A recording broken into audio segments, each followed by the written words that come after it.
আজকের ভিডিওতে আমি আপনাদের একটা দেশের সবথেকে বড় মানসিক হাসপাতাল, যেটা কিনা একটা সময় পৃথিবীর সবথেকে বড় মানসিক হাসপাতালগুলোর মধ্যে একটা ছিল, সেই হাসপাতালের ভয়ঙ্কর ভৌতিক ঘটনা আপনাদেরকে বলবো। যেই ঘটনাটা কিন্তু একেবারে সত্যি এবং সেই ভয়ঙ্কর ভৌতিক কার্যকলাপের জন্য পুরো গোটা একটা হাসপাতাল, যে হাসপাতালটা একটা বিশাল চত্বর নিয়ে তৈরি, যেখানে কিছু না হলেও 200টা শুধু বিল্ডিং আছে, যেটাকে একটা শুধুমাত্র মানসিক হাসপাতাল বললে ভুল হবে, একটা গোটা সিটি বলা যেতে পারে, সেটা কিন্তু আজকের ডেটে একদম পরিত্যক্ত অবস্থায় আছে।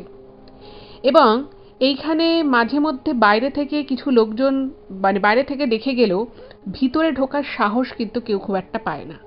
এবং আজকের এই ভিডিওতে শুধুমাত্র আপনারা এই মানসিক হাসপাতালের ভয়ঙ্কর ভৌতিক ঘটনা শুনবেন তা কিন্তু নয়, সেই হাসপাতালের ভিতরের অ্যাকচুয়াল ফুটেজ কিন্তু আমি আপনাদের দেখাবো, যেখানে রীতিমতো আজকের ডেটেও ভৌতিক কার্যকলাপ ব্যাপকভাবে হয়।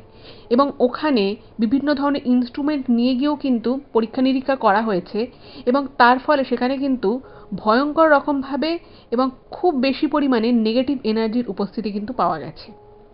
তো কেউ কোথাও যাবেন না, আজকের এই ভিডিওটা কিন্তু অত্যন্ত ইন্টারেস্টিং হতে চলেছে। এখানে আপনারা কিন্তু অ্যাকচুয়াল ফুটেজ, ভিতরে এখন যেভাবে ভগ্নপ্রায় অবস্থায় রয়েছে সেই হাসপাতালের ভিতরে, এখনও কিন্তু প্রচুর প্রচুর বিল্ডিংস রয়েছে, সেখানে এখনও সম্পূর্ণ হাসপাতালের যে সেট আপ রয়েছে সেই সেট আপগুলো পর্যন্ত এখনও রয়ে গেছে। কিন্তু এই হাসপাতাল চত্বরের ভিতরে, এই মেন্টাল অ্যাসাইলামের ভিতরে যারাই গেছে তারা প্রত্যেকে কিন্তু বলেছে ওই হাসপাতালে সত্যিই কিন্তু প্রবলভাবে নেগেটিভ এনার্জি রয়েছে। এবং ভাবুন, একটা এত বড় হাসপাতাল, যেখানে এত এত বিল্ডিং রয়েছে, এত বিশাল ইনফ্রাস্ট্রাকচার, তার সত্ত্বেও কিন্তু আজকের ডেটে ওই পুরো হাসপাতাল চত্বর কিন্তু অ্যাবান্ডান, জাস্ট পরিত্যক্ত অবস্থায় পড়ে রয়েছে। এবং সেখানে আজ অবধি, যবে থেকে বন্ধ হয়েছে তবে থেকে আজ পর্যন্ত কিন্তু কোনো কর্তৃপক্ষ বলুন বা কোনো কোম্পানি বলুন, সেখানে কিন্তু নতুন করে হাসপাতালটা চালু করার কথা ভাবতেও পারেনি। নিশ্চয়ই সেখানে এমন কিছু ঘটনা আছে, সেই জন্যই এই সিদ্ধান্ত। এবং আপনারা যখন নিজেরা ওই ভিডিও ফুটেজগুলো দেখবেন, তখন আপনারা পরিষ্কার বুঝতে পারবেন যে ওইখানের অবস্থা কীরকম। ইভেন আমি নিজে যখন ওই ছবিটা দেখেছিলাম না, আমার নিজের কেমন একটা গায়ে কাঁটা দিয়ে উঠেছিল। মনে হয়েছিল ছবিগুলো দেখেছি, হ্যাঁ এখানে নিশ্চয়ই কিছু তো আছে। তো কেউ কোথাও যাবেন না, পুরো ঘটনাটা প্রথম থেকে শেষ অবধি শুনুন। আশা করছি আপনাদেরও ভীষণ ভীষণ ভালো লাগবে। আপনারা প্রত্যেকে আমাদের চ্যানেলের সাথে থাকুন, পাশে থাকুন। নমস্কার শ্রোতা বন্ধুরা, ভূত ভগবান চ্যানেলে আপনাদের সকলকে অনেক স্বাগত। আশা রাখি সবাই খুব ভালো আছেন, আনন্দে আছেন, সুস্থ আছেন। আমাদের চ্যানেলে যে ঘটনাগুলো বলা হয় সেগুলো যদি আপনাদের ভালো লাগে, অবশ্যই কিন্তু চ্যানেলটাকে সাবস্ক্রাইব করবেন, ভিডিওগুলোকে লাইক করবেন। পুরো ঘটনাটা শোনার পর আপনাদের কেমন লাগলো সেই মূল্যবান মতামত জানাতে কিন্তু একদম ভুলবেন না। আর আপনাদের জীবনে বা আপনাদের পরিচিত কোনো মানুষের জীবনে যদি এরকম কোনো ভৌতিক, অলৌকিক, দৈবিক, অতিজাগতিক কিছু ঘটে থাকে, তাহলে সেগুলো কিন্তু আপনারা আমাদের কাছে লিখে পাঠিয়ে দিতে পারেন। তার জন্য আপনাদেরকে আমাদের চ্যানেলের ডেসক্রিপশানে যেতে হবে। দেখবেন সেখানে আমাদের ইমেল আইডি মেনশন করা আছে। সেই ইমেল আইডিতে ইমেল করে আপনারা আপনাদের সেই ঘটনা কিন্তু আমাদের কাছে অনায়াসে পৌঁছে দিতে পারেন। আর একটা হাম্বল রিকোয়েস্ট করব, যদি পসিবল হয় কাইন্ডলি আপনারা আমাদের চ্যানেলের ভিডিওগুলোকে আপনাদের ফ্রেন্ড এবং ফ্যামিলির মধ্যে একটু শেয়ার করে দিন। কারণ আমরা এই চ্যানেলে আর 5টা সাধারণ মানুষের জীবনে ঘটে যাওয়া বিভিন্ন রকমের ভৌতিক, অলৌকিক, দৈবিক, অতিজাগতিক এই ঘটনাগুলোই বলে থাকি। তাই আমি মনে করি ঘটনাগুলো যদি আরও অনেক অনেক মানুষ শুনতে পারেন, তারা সেগুলো শুনে অনেক কিছু জানতে পারবেন, বুঝতে পারবেন, শিখতে পারবেন। তার ফলে তারা অনেক বেশি সতর্ক, সজাগ থাকতে পারবে। তো চলুন বন্ধুরা, আমি আজকের ঘটনা আপনাদের সামনে উপস্থাপনা করা শুরু করছি। এখন আমি যে ঘটনাটা আপনাদের সামনে বলতে চলেছি, সেই ঘটনাটা আমাকে জর্জিয়া থেকে বিকাশ বাবু লিখে পাঠিয়েছেন। উনি জানিয়েছেন যে উনি আমাদের চ্যানেলের ঘটনা প্রত্যেকটা শোনেন এবং ওনার ভীষণ ভালো লাগে। এবং উনি জানিয়েছেন যে উনি বিগত 6 বছর ধরে জর্জিয়াতে থাকছেন। যখন উনি প্রথম জর্জিয়া এসেছিলেন, তখন উনি কিছু প্ল্যান করেননি যে জর্জিয়াতে উনি থেকে যাবেন বা সেখানেই উনি কন্টিনিউ করবেন। প্রথমে উনি 1 বছরের একটা কাজ নিয়ে এসেছিলেন, তো তারপরে দেখতে দেখতে ওনার 6টা বছর কাটিয়ে ফেলেছেন। এবার জর্জিয়া যখন উনি আসেন, তো আসার পরে উনি ওনার এক কলিগের কাছ থেকে জর্জিয়ারই একটা বিষয় সম্পর্কে উনি শোনেন, যে বিষয়টা সম্পর্কে আজ আমি আপনাদেরকে বলবো। তো উনি যখন এখানে আসেন, তো শোনেন যে জর্জিয়াতেই একটি বিশাল বড় মানসিক হাসপাতাল ছিল, মেন্টাল অ্যাসাইলাম, যেটা জর্জিয়া তো বটেই, ইভেন সেটা একসময় পৃথিবীর মধ্যে যত বড় বড় অ্যাসাইলাম রয়েছে, মানসিক হাসপাতাল রয়েছে, তার মধ্যে অন্যতম একটা বড় হাসপাতাল ছিল এই জর্জিয়ার হাসপাতালটি। যেই হাসপাতালটার নাম হচ্ছে সেন্ট্রাল স্টেট হসপিটাল। এরা যদি আপনারা গুগলে এখনও সার্চ করেন, আপনারা কিন্তু হসপিটালটা সম্পর্কে মানে ছিল যে একসময়, সেটা কিন্তু আপনারা জানতে পারবেন। তো উনি ভাবলেন যে বাহ, এত বড় একটা হাসপাতাল ছিল, কিন্তু উনি শোনেন যে ওই হাসপাতালটা বন্ধ হয়ে গেছে। এই মানসিক হাসপাতালটা জর্জিয়ার মিজভিলে বলে যে জায়গাটা রয়েছে সেখানেই তৈরি করা হয়েছিল আজ থেকে বহু বছর আগে। তো সেই সময় প্রচুর পেশেন্টকে ওইখানে আনা হতো এবং তার ট্রিটমেন্ট হতো। এবার বুঝতেই পারছেন এই হাসপাতালটা তৈরি হয়েছিল বহু বছর আগে, তো সেই সময় ট্রিটমেন্টও এত এখনকার মতো অ্যাডভান্স ছিল না। তো সেখানে মানসিক রোগীদেরকে আনা হতো এবং আনার পরে সেখানে কিন্তু বহুদিন ধরে ট্রিটমেন্ট চলতো পেশেন্টদের। এবং ওইখানে একটা সময় 20,000-এরও বেশি পেশেন্ট ভর্তি ছিল। এবং এই মিজভিলেতে যে হাসপাতালটার কথা আমি বলছি, সেন্ট্রাল স্টেট হসপিটাল, তো এটা না মানে জাস্ট একটা হসপিটাল নয়, কিন্তু এই যে পুরো হাসপাতালের যে চত্বর রয়েছে সেটাকে একটা টোটাল সিটি বলা যেতে পারে, এতটাই বড়। এবং সেই সিটির মধ্যে এই হাসপাতালেরই অন্তর্গত অন্তত 200টা বিল্ডিং আছে। মানে 200টা ঘর আমি বলছি না, বিল্ডিংয়ের কথা বলছি। তার মানে বুঝতেই পারছেন কতটা বড় হতে পারে। এবার এই সেন্ট্রাল স্টেট হসপিটালে পৃথিবীর বিভিন্ন জায়গা থেকে অনেক ক্রিটিক্যাল রোগীদেরকে এনে এনে রাখা হতো ট্রিটমেন্টের জন্য। এবং সেই সময় মানে এই জর্জিয়া সেন্ট্রাল স্টেট হসপিটালে সবথেকে সেই সময়কার মধ্যে উন্নত ট্রিটমেন্ট হতো।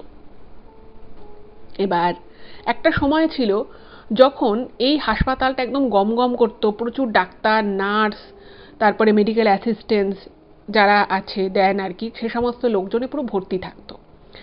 এবং আজকের ডেটে মানে ওই পুরো হাসপাতাল চত্বরটা, মানে ভাবুন একটা সিটি গোটা বলা যেতে পারে, যেখানে 200রও বেশি বিল্ডিং রয়েছে, সেটা সম্পূর্ণ পরিত্যক্ত অবস্থায় পড়ে রয়েছে। এবার সকলেরই মনে প্রশ্ন আসবে যে এত বড় একটা হাসপাতাল, যেখানে এত বিল্ডিং রয়েছে, এত মেডিকেল সরঞ্জাম যেগুলোর দাম আছে, তো সেটা কেন হঠাৎ করে মানে এভাবে পরিত্যক্ত অবস্থায় কেন পড়ে থাকবে? আগেও হাসপাতাল, অন্যান্য জায়গাতেও হাসপাতাল রয়েছে, সময়ের সাথে সাথে সেগুলো অ্যাডভান্স হয়েছে, সেখানে মডার্ন অ্যামিনিটিস এসেছে, মডার্ন মেশিনস এসেছে। কিন্তু এই হাসপাতালটা এত বড় একটা প্রপার্টি, যেখানে এত বিল্ডিং রয়েছে, এত মেডিকেল টুলস রয়েছে, সেগুলো সব কিছু সমেত কী করে একটা জিনিস এভাবে বছরের পর বছর পড়ে থাকতে পারে? এবার এই সেম বিষয়টা কিন্তু এই ভদ্রলোকেরও মনে আসে। উনিও তখন বিষয়টা জানার চেষ্টা করেন। তো সেই সময় উনি ওখানকারই জর্জিয়ারই একজন লোকাল লোক ছিল, তো তাকে জিজ্ঞেস করে যে ব্যাপারটা কী। তো তখন উনি বলেন যে ওখানকার লোকেরা বিশ্বাস করে যে ওই হাসপাতালটা সম্পূর্ণ রকমভাবে হন্টেড। এবং শুধু হন্টেড বললে ভুল হবে, ওখানে মানে এত বেশি পরিমাণে নেগেটিভ এনার্জি রয়েছে যে একটা মানে আস্তে আস্তে ওখানে যারা পেশেন্ট হিসেবে এসেছিল, তারা এমনিতেই তো মানসিক সমস্যা তাদের তো নিশ্চয়ই ছিল, না হলে তারা ওই হাসপাতালে কেনই বা আসবে। কিন্তু মানসিক সমস্যা থাকা এক জিনিস, কিন্তু ওই হাসপাতালে কোনো একজন রোগী মারফত ওখানে একটা নেগেটিভ এনার্জি প্রবেশ হয়। এবং আস্তে আস্তে বিশ্বাস করা হয় যে ওখানে নেগেটিভ বিষয়টা এতটা বেশি বেড়ে গেছিল যে প্রত্যেকটা পেশেন্ট কিন্তু অস্বাভাবিক আচরণ করা শুরু করে, মানে অদ্ভুত রকমের অস্বাভাবিক আচরণ। সেই পেশেন্টটা হয়তো কোনো একটা পার্টিকুলার সমস্যা নিয়ে এসেছে, কিন্তু দেখা যেত যে ওই হাসপাতালে ঢোকার পর থেকে তাদের কিন্তু মানে আরও অন্যান্য রকমের ভয়ঙ্কর ভয়ঙ্কর সব মানে লক্ষণ দেখা দিচ্ছে। এবং এক এক সময় সেই পেশেন্টরা এত বেশি ভায়োলেন্ট হয়ে যাচ্ছে যে তাদের চিকিৎসা করা খুব মানে ডিফিকাল্ট হয়ে যাচ্ছে। এবং এই হাসপাতালটা মানে 1900 শতকের প্রথমের দিকে তৈরি হয়েছিল, এবং সেই সময় ইলেকট্রিক শকের একটা খুব আর কি প্রচলন ছিল, মানে এই ধরনের পেশেন্টদেরকে খুব বেশি ইলেকট্রিক শক দেওয়া হতো। এবং সেইটা করে কিন্তু একটা সময় অনেক পেশেন্টকে সুস্থও করা হয়েছিল। কিন্তু এই হাসপাতালে আসার পরে আস্তে আস্তে আর কি দেখা যায় যে সব রকমের ট্রিটমেন্ট করেও ওখানে কিন্তু পেশেন্টদেরকে সুস্থ করা যাচ্ছিল না। তো এই কথাগুলো উনি শোনেন, তো ওনার এইগুলো শোনার পরে ভদ্রলোকের না খুব ইন্টারেস্ট বাড়ে যে এইটা আবার কীরকম, মানে এত বড় একটা হাসপাতাল, এরকমভাবে পরিত্যক্ত অবস্থায় পড়ে রয়েছে, এটা তো দেখতে যেতে হয়। তো তখন উনি জর্জিয়া এসছেন, 2 বছর হয়ে গেছে। তো 2 বছর হয়ে যাওয়ার পরে উনি একদিন ওই জর্জিয়ার মিচভিলে যেখানে আর কি হাসপাতালটা রয়েছে সেখানে উনি একদিন যান, এবং সেখানে গিয়ে উনি বাইরে থেকে একটু দেখেন। তো উনি যেটা জানিয়েছেন যে এত বড় একটা বিশাল আর কি হাসপাতাল চত্বর, এবং সেখানে আর কি এত বিল্ডিং রয়েছে, ওই বিল্ডিংগুলোর কন্ডিশন এখনও যথেষ্ট ভালো রয়েছে। সেখানে রাস্তাঘাট পরিষ্কার পরিচ্ছন্ন, মানে মেনটেন হয়, এমন নয় যে বাইরেটা মেনটেন হয় না, সেরকম কিন্তু নয়, মেনটেন হয়। কিন্তু কি করে যে এত বড় একটা প্রপার্টি পড়ে রয়েছে এতগুলো বছর ধরে, এবং ওখানে কিন্তু মানে ওই হাসপাতালটার কথা সারা পৃথিবী জানে, এবং এরকম একটা প্রপার্টি যখন পড়ে থাকে তখন কোনো না কোনো কোম্পানি এসে সেটাকে হ্যান্ডওভার নেয়, বা অন্য কোনো হেলথ কেয়ারের উপরে বড় বড় কোনো কোম্পানি থাকলে তারা সেটাকে আবার রিনোভেট করে নিজেরা কাজে লাগায়। কিন্তু অদ্ভুতভাবে এই হাসপাতালটা এত ভালো ইনফ্রাস্ট্রাকচার থাকা সত্ত্বেও বছরের পর বছর শুধু শুধু পড়ে রয়েছে। এবং উনি তখন দেখেন, কিছু ছবিও তোলেন, যেগুলো আমি আপনাদেরকে দেখাবো, এই ভিডিওতেই আমি আপনারা দেখতে পাবেন, স্ক্রিনে আসবে। তো বিষয় হচ্ছে যে ওনার মনে না আরও বেশি প্রশ্ন জাগে যে কেন এটা এরকম হলো, সত্যি কি এটা হন্টেড নাকি অন্য কোনো ব্যাপার আছে। তো উনি যখন ওই মিচভিলেতে যান, সেখানে উনি একটা লোকাল ছোট একটা স্যান্ডউইচ শপে ঢোকেন। তো ঢোকে উনি স্যান্ডউইচ আর কফি অর্ডার করেন, এবং সেখানে যেহেতু ওটা লোকাল একটা ছোট শপ ছিল, তো সেখানে উনি তাড়াতাড়ি ওনাকে স্যান্ডউইচ আর কফি বানিয়ে দিয়ে দেওয়া হয়। তো ওই দোকানটা একজন প্রৌঢ় দম্পতি চালাতেন। তো এই ভদ্রলোক যিনি আজকের ঘটনাটা পাঠিয়েছেন, তিনি কি করেন, তিনি তখন মানে ওই স্যান্ডউইচ আর কফি খেতে খেতে ওই প্রৌঢ় দম্পতিকে জিজ্ঞেস করেন যে এরকম আমি শুনলাম, তো এটা কি সত্যি এই সেন্ট্রাল স্টেট হসপিটালটা কেন এভাবে পড়ে রয়েছে, এত বছর ধরে অ্যাবান্ডন কেন, কেন এভাবে পরিত্যক্তভাবে আছে, কেউ কোনো কোম্পানি এসে কেন এই হাসপাতালটাকে নতুন করে চালু করছে না, বা এই হাসপাতালের বদলে অন্য কোনো কিছু এখানে বানানো যেত, কেন হচ্ছে না।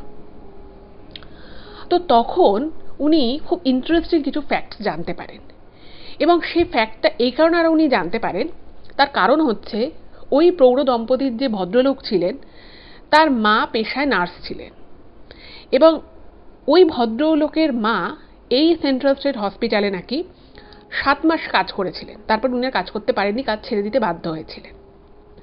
তো উনি তখন এই ভদ্রলোককে বেশ কিছু কথা বলেন, যে কথাগুলো ওখানকার লোকেরা, মানে ওখানকার যারা লোকাল রয়েছে তারা কিন্তু জানে এবং তারা বিশ্বাসও করে। বিষয় হচ্ছে যে এই হাসপাতালটা একসময় আমি আপনাদেরকে বললাম যে প্রচুর প্রচুর পেশেন্টকে এখানে আনা হতো, দেশ বিদেশ বিভিন্ন জায়গা থেকে আনা হতো। এবার প্রথম থেকে কিন্তু হাসপাতালটা এরকম ছিল তা কিন্তু নয়, প্রথম থেকে খুব নামকরা একটা হাসপাতাল ছিল, সেখানে মানুষ আসতো, পেশেন্টদেরকে আনা হতো, তারা সুস্থ হয়ে বাড়িও ফিরে যেত। একবার নাকি একটা পেশেন্ট আসে, যেই পেশেন্টের অ্যাকচুয়াল কোথায় সমস্যাটা হচ্ছে সেটা বোঝা যাচ্ছিল না, এবং বিশ্বাস করা হয় যে সেই পেশেন্টের মধ্যেই এমন একটা তীব্র নেগেটিভ এনার্জি ছিল, যেটা ওই পেশেন্টটাকে হসপিটালে আনার পর থেকেই আর কি আস্তে আস্তে হাসপাতালের পরিবেশটা কিন্তু চেঞ্জ হতে থাকে। এবং ওই হাসপাতালের ভিতরে যারা ডাক্তার ছিলেন, যারা নার্স ছিলেন, তারা কিন্তু আস্তে আস্তে, মানে দেখুন একটা মানসিক হাসপাতালে রোগীরা উল্টোপাল্টা অসংলগ্ন কথাবার্তা বলবে, অসংলগ্ন কাজকর্ম করবে, স্বাভাবিক থাকবে না, এটা স্বাভাবিক বিষয়, এটা সবাই জেনেই এই ফিল্ডে কাজ করতে আসে, সেটা কথা নয়। কিন্তু ওই হাসপাতালের ভিতরে এমন অনেক বিষয় ঘটতে থাকে যেগুলোকে সাধারণ বুদ্ধি দিয়ে কিন্তু কোনোভাবেই ব্যাখ্যা করা যায় না। যেমন ওনার মা যখন কাজে ঢুকেছিলেন, উনি দেখতেন যে ওই হাসপাতালের ভিতরে মানে নার্সরা হয়তো তাদের রুমে কোনো অফিসিয়াল কাজ করছে, হঠাৎ করেই জিনিসপত্র হুটহাট, মানে হয়তো একটা তাকের ভিতরে প্রচুর ফাইলস রাখা রয়েছে, সেই ফাইলগুলো পড়ে গেল, হঠাৎ করেই কিছু একটা মনে হলো যেন চোখের সামনে থেকে ফট করে সরে গেল। এই ধরনের বিষয়গুলো কিন্তু আস্তে আস্তে হতে থাকে।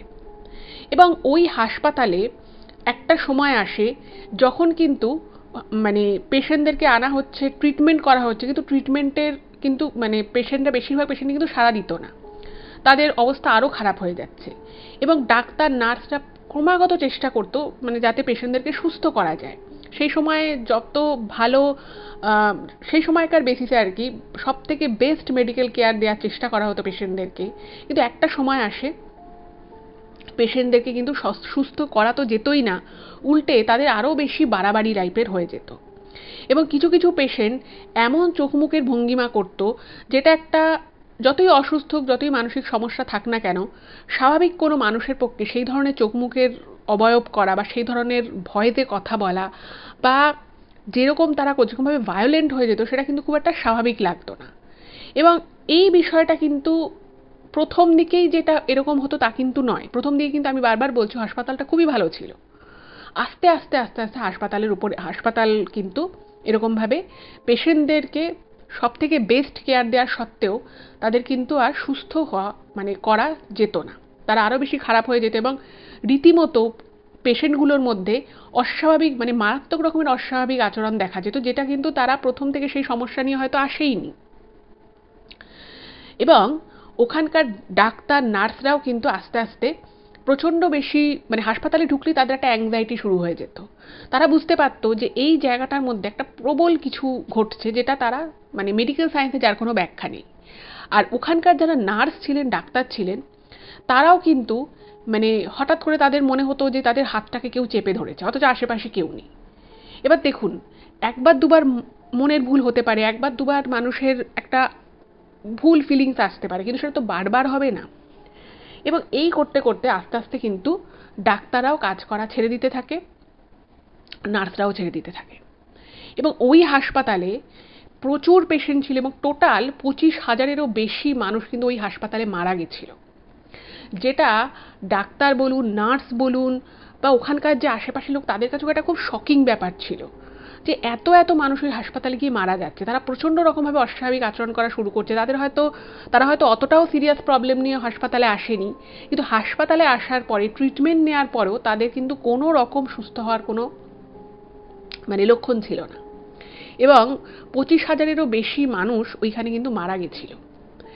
এবং আরও বড় বিষয় হচ্ছে যে ওই হাসপাতালের মধ্যেই এত এত পেশেন্ট একটা সময় মারা যাওয়া শুরু হলো, ওই হাসপাতাল চত্বরের মধ্যেই যেখানে আর কি কবর দেয়া হয়, সেখানে তো নাম লিখে লিখে কবর দেওয়া হয় যে এই এই লোকটার এই কবরটা। একটা সময় নাকি এত মানুষ মারা গেছিল যে ওখানে নামবিহীনভাবেও কিন্তু প্রচুর পেশেন্টকে কবর দেওয়া হয়েছিল। এবং সব কিছু মিলিয়ে ওই জায়গাটা এতটা ভয়ঙ্কর হয়ে উঠেছিল যে আস্তে আস্তে কিন্তু ডাক্তাররা কাজ ছেড়ে দিতে থাকে, নার্সরা কাজে আসতে পারতো না, তাদের এত অসুবিধা, তাদের নিজেদের শরীর খারাপ হয়ে যেত। তারপরে কিন্তু ওখানকার যে হাসপাতাল কর্তৃপক্ষ এই সেন্ট্রাল স্টেট হসপিটালকে জর্জিয়াতে বন্ধ করে দিতে বাধ্য হয়। এবং আজ অবধিও কিন্তু ওই হাসপাতাল বন্ধই রয়েছে। এর মধ্যে কোনো কোম্পানি বলুন বা অন্য কোনো হেলথের উপরে অন্য কোনো বড় বড় যারা কাজ করছে, তারাও কিন্তু কেউ কেন জানি না এই হাসপাতালটাকে নিয়ে কোনো নতুন করে শুরু করা বা নতুন করে কোনো কাজ করা, সেটাও কিন্তু ওরা করতে পারেনি। তো উনি যখন এই কথাগুলো শোনেন, ওনার না ভীষণ রকমভাবে অবাক লাগে এবং উনি ওই স্যান্ডউইচ আর কফি খেয়ে উনি আরেকবার ওই চত্বরটায় যান। এবং যাওয়ার পরে উনি স্পষ্ট বুঝতে পারেন যে ওই জায়গাটার অরাটার মধ্যে একটা অদ্ভুত ভারী ভাব আছে, ওই পুরো জায়গার বাতাসটাই খুব ভারী। উনি কিছু ছবি পাঠিয়েছেন, আমি এখন আপনাদের সামনে একটা ভিডিও আকারে রাখছি, আপনারা দেখুন যে কীরকম অবস্থায় রয়েছে এখন জায়গাটা। আর যিনি ওইখানে ছিলেন উনি লিখেছেন যে আমি আমার জীবনে কাজের জন্য অনেক জায়গায় গেছি, অনেক জায়গায় ঘুরতে গেছি, এমন অনেক জায়গায় যেগুলো খুব অফবিট প্লেস দেশে বিদেশে, কিন্তু কোনো জায়গার হাওয়া বাতাস আমি এত ভারী দেখিনি। বলছে প্রচণ্ড রকমের ভারী, আর ওখানে গেলেই বোঝা যাবে যে এই জায়গাটার মধ্যে কিছু তো আছে। খুব অস্বস্তি লাগা শুরু হবে, খুব অ্যাংজাইটি আসতে শুরু করবে, মাথা ধরে যাবে। উনি বলছেন আমি এরকম জায়গা জীবনে কোনোদিনও যাইনি। এবং উনি বলেছেন যে আমি হয়তো ওখানে ঘোরের মাথায় চলে গেছিলাম, খুব ইচ্ছে করছিল, আমার মনের মধ্যে সবসময় একটা অজানাকে জানার ইচ্ছে থাকে। উনি বলছেন কিন্তু আমি আর আমাকে যদি কেউ বাড়ি থেকেও কোলে করে নিয়ে যায়, আমি দ্বিতীয়বার আর ওই জায়গায় যেতে চাইব না, এতটাই ভয়ঙ্কর জায়গা। তো এখন আমি স্ক্রিনে আপনাদের জন্য রাখছি সেই জায়গার অ্যাকচুয়াল ফুটেজ, আপনারা দেখুন। আমার তো দেখে ভীষণ রকমভাবে স্পুকি লেগেছে এবং আমি শিওর যে আপনাদেরও কিন্তু সেটা মনে হবে। আমি স্ক্রিনে রাখছি, আপনারা দেখুন।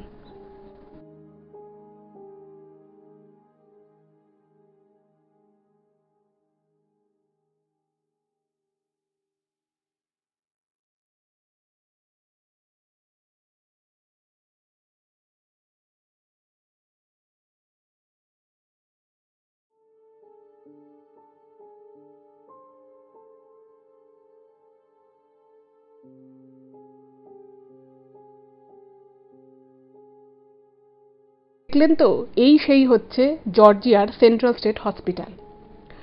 তো কেমন লাগলো অবশ্যই জানাবেন।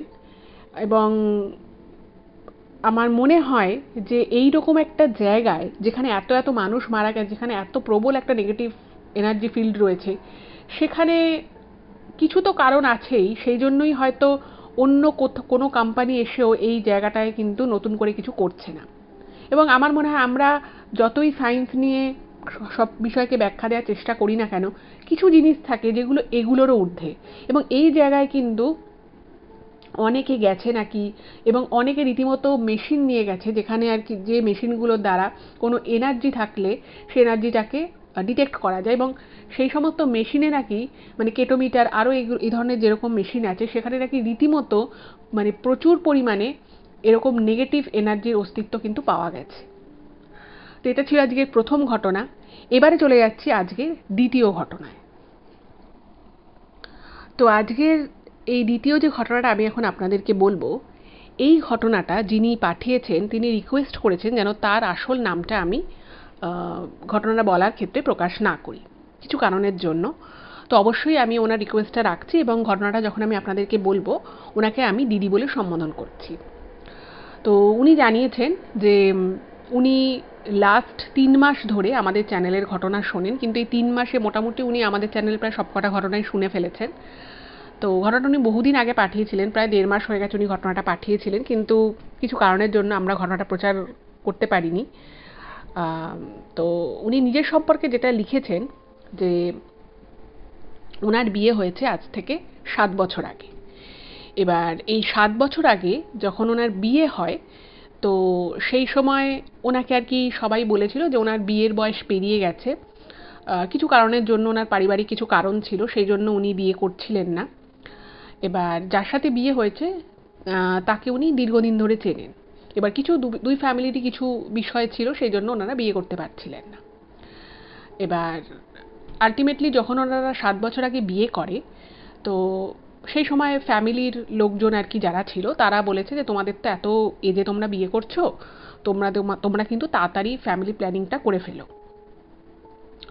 এবার যা হয় আর কি, প্রচুর মানুষ আমাদের সমাজে আছে যারা শিক্ষিত, আমি অশিক্ষিত মানুষদের কথা বলছিই না, শিক্ষিত মানুষরাই কিন্তু আজকালকার দিনে বেশি অশিক্ষিতের মতো কথাবার্তা বলে। এবার যারা ওনাদেরকে এই উপদেশটা বারবার দিয়েছে, মানে বিয়ে যেদিন হচ্ছে সেদিন থেকেই আর কি উপদেশগুলো ওনারা পেয়েছেন, উনি এবং ওনার হাজব্যান্ড। এবং যারা এই উপদেশগুলো দিয়েছে তারা প্রত্যেকেই কিন্তু জানে যে ওনাদের দুই ফ্যামিলি থেকে কি সমস্যা ছিল যার জন্য ওনাদের বিয়ে করতে দেরি হয়েছে। তো তারপরেও বিয়ের দিন থেকেই তাদেরকে বলতে থাকে যে তোমরা তাড়াতাড়ি বেবি প্ল্যান করবে, এ সমস্ত নানান কথাবার্তা বলে।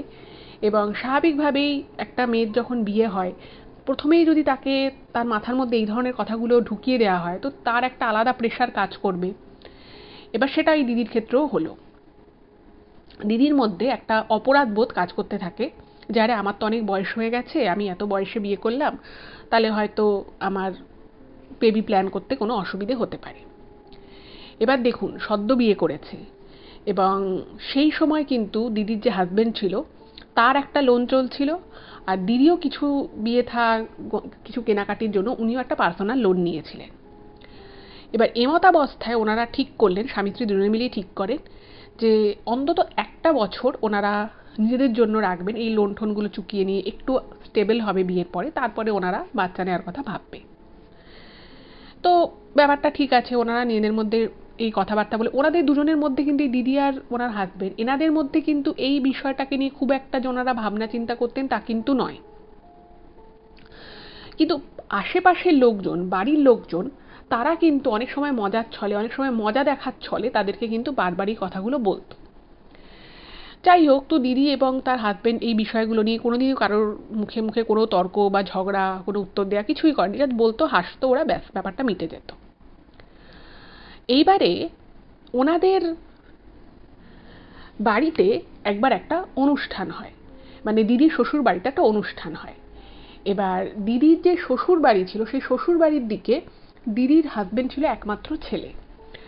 এবার ওনাদের একটা মানে দিদির হাজব্যান্ড একটা জায়গায় চাকরি করত, কিন্তু ওনার হাজব্যান্ডের যে ফ্যামিলি ছিল তাদের একটা বিজনেস ছিল।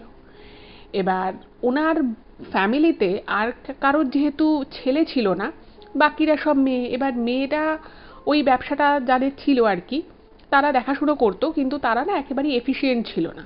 মানে তাদের যে হাজবেন্ড ছিল তাদেরকে যখন বিজনেসের দায়িত্ব দেওয়া হয়, মানে ব্যবসাটা আর কি পারিবারিক একটা ব্যবসা ছিল, সবারই কিছু কিছু করে আর কি স্টেক ছিল ওই বিজনেসটায়। তো তাদেরকে যখন ব্যবসার দায়িত্ব দেওয়া হয়, তারা ব্যবসার ক্ষেত্রে কিন্তু একদম মানে খারাপ সিদ্ধান্ত নেয়, ভুলভাল সিদ্ধান্ত নেয়, যার জন্য কিন্তু ব্যবসার ক্ষতি হয়। এবার এই দিদির যে হাজবেন্ড ছিল, তার যিনি বাবা ছিলেন, তিনিও কিন্তু এই ব্যবসার অংশীদার ছিলেন। কিন্তু দিদির যে হাজবেন্ড, তিনি এই ব্যবসার বিষয়ে মাঝে মধ্যে মানে কিছু কিছু উপদেশ দিতেন, কিন্তু বাকি ওনার যারা মানে ভাই বোন ছিল, মানে ভাই তো ছিল না, বোন এবং তাদের যে হাজবেন্ড, তারা সবসময় কিন্তু এই দিদির হাজবেন্ড যে উপদেশটা দিত সেটাকে নিত না, এবং তারা নিজেদের ইচ্ছে মতো ব্যবসাটাকে চালাতো, এবং যার ফলে ক্ষতিই হতো বেশিরভাগ সময়। এবার সেই জন্য দিদির হাজবেন্ড ভাবে যে ঠিক আছে, আমি কিছু বললে তো এরা পছন্দ করে না, আর বাকি যারা বোন ছিল বা তাদের যে হাজবেন্ড ছিল, তারাও এই দিদির হাজবেন্ডকে খুব একটা পছন্দ করতো না, কারণ তারা ভাবতো যে ওর উপদেশে যদি ব্যবসায় ভালো কিছু হয়, তাহলে সবাই ভাববে যে এ খুব ভালো ব্যবসাটা দেখতে পারে, তাহলে যদি ব্যবসার অনেকটা অংশ ওর নামে চলে যায়, তো সেই ভয়ও কিন্তু অনেক সময় এরা দিদির হাজবেন্ডকে খুব একটা পছন্দ করতো না। এবার দিদির হাজবেন্ডও ভাবতো যে ঠিক আছে, আমার তো আলাদা চাকরি আছে, আমি সেটা নিয়েই থাকি, আমার এইসব বিষয়ে অতটা মাথা ঘামানোর দরকার নেই। এবার যেহেতু ওনার বাবা এই ব্যবসার অংশীদার ছিলেন, তো যখন লাভ্যাংশ ভাগ হতো তখন উনি একটা পার্সেন্টেজ পেতেন।